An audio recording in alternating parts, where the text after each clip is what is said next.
நெத்திலி தித்திப்பு பண்ணலாமா? ஒரு வாணலில் தேவையான அளவு நல்லெண்ணெய் ஊற்றிக்கோங்க. நல்லெண்ணெய் தான் இந்த குழம்புக்கு நல்ல ஃப்ளேவர் கொடுக்கும். எண்ணெய் சூடானது 1 ஸ்பூன் கடுகு, 1 ஸ்பூன் சோம்பு, ஒரு பெரிய வெங்காயம் பொடிசா நறுக்கி அதையும் சேர்த்து வதக்கிக்கோங்க. காரத்துக்கு பச்சை மிளகா சேர்த்தோன்னா இதுக்கு நல்ல ஃப்ளேவர் கொடுக்கும். ஒரு 4 பச்சை மிளகா நீட்டாக நறுக்கி சேர்த்துக்கோங்க. இது கூடவே ஒரு பழுத்த தக்காளி, இது எல்லாத்தையும் நல்லா வதக்கிட்டு 2 ஸ்பூன் அளவுக்கு இஞ்சி பூண்டு பேஸ்ட் போட்டு நல்லா வதக்கிக்கலாம்.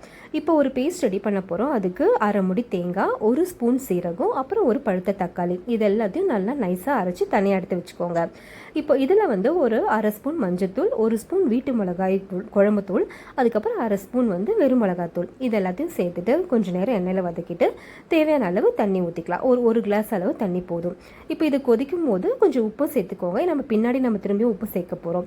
இப்போ அரைச்ச பேஸ்ட்டை இதில் சேர்த்துக்கலாம். நல்லா அந்த மிக்சியை தண்ணி ஊற்றி அலசி நல்லா சேர்த்துக்கோங்க. இந்த மாதிரி குழம்பு வர அளவுக்கு சேர்த்துக்கோங்க. உங்களுக்கு திக்னஸ் நிறைய வேணும்னா நீங்கள் கொஞ்சம் தண்ணி கம்மி பண்ணிக்கலாம். இப்போ டேஸ்ட் பார்த்துட்டு உப்பு சேர்த்துக்கோங்க. நல்லா கொதி வரும்போது க்ளீன் பண்ணி நம்ம நெத்தலி எடுத்து வச்சுருக்கோம்ல, இப்போ இதை சேர்க்க போகிறோம். நல்லா கொதிக்கும் போது ஸ்லோ பண்ணிவிட்டு சேர்க்கணும். நெத்தலியை போடும் போது நல்லா ஸ்ப்ரெட் பண்ணி போடுங்க. ஒன்று மேலே ஒன்று போடாமல் இப்படி ஸ்ப்ரெட் பண்ணி போடும்போது நல்லா வேகும்.